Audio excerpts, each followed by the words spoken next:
Assalamualaikum warahmatullahi wabarakatuh. Para jamaah channel YouTube Yayasan Al-Mu'afah, yang mudah-mudahan kita semua diberikan panjang umur, sehat afiat, mendapat ampunan, kasih sayang, keberkahan, kemuliaan, keridhaan, sekaligus mendapat kemantapan iman, Islam, ihsan kita kepada Allah Ta'ala. Amin ya Rabbal Alamin.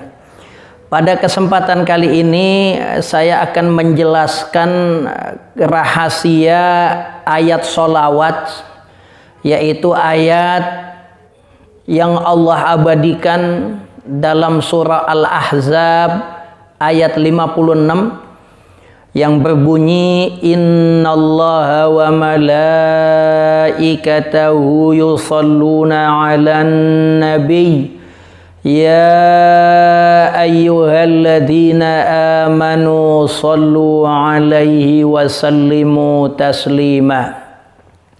Ayat ini sering kita dengar, bahkan banyak di antara kita saking keseringan mendengarnya, rasa-rasanya nggak ada orang Islam tidak menghafal ayat ini, ya. Bahkan bocah-bocah alus yang berisik banget, rombongan tikus laci, kalau kumpul pada berisik itu pun menghafalnya.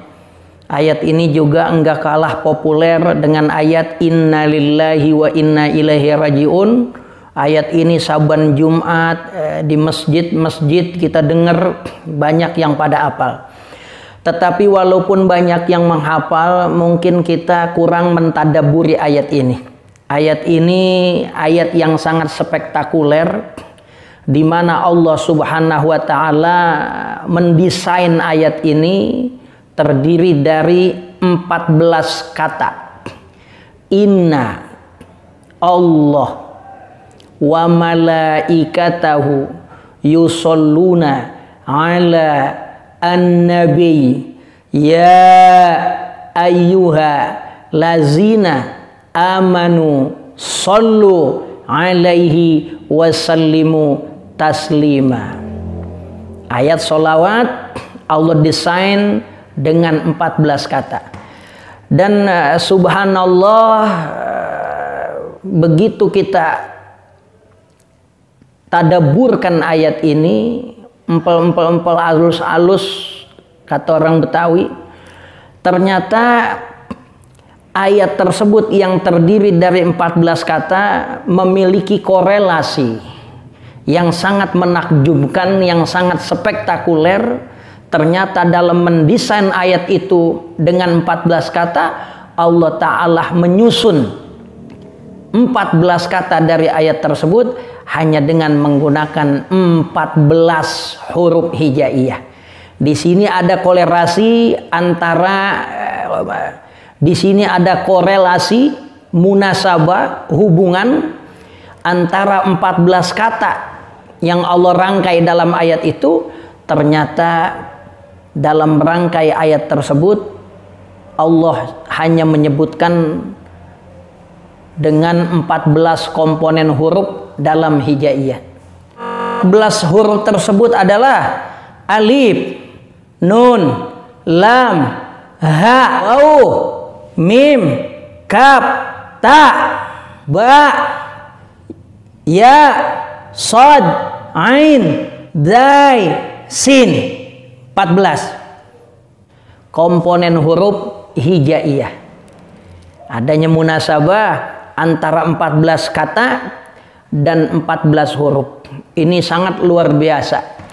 Oleh karenanya boleh jadi ayat ini sangat-sangat agung, di mana ayat ini Allah Ta'ala menyatakan sesungguhnya Allah beserta para malaikatnya bersolawat kepada Nabi Muhammad Sallallahu Alaihi Wasallam.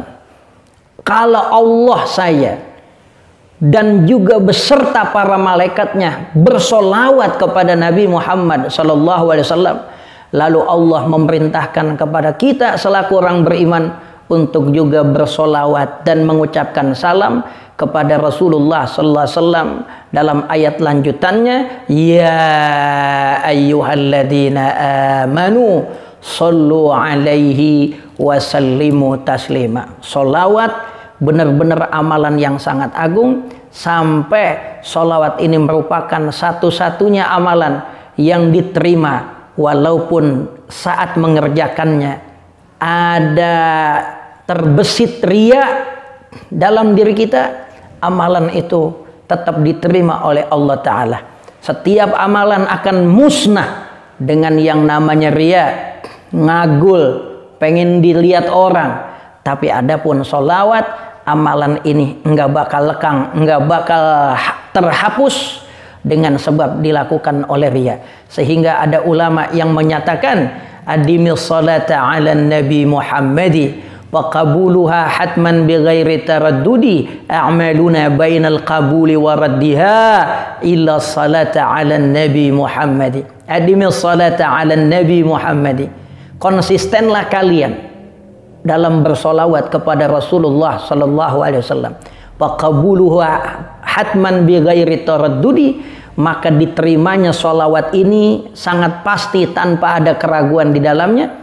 A'maluna bainal qabuli waraddiha, amal ibadah kita semuanya bisa diterima oleh Allah dan bisa ditolak.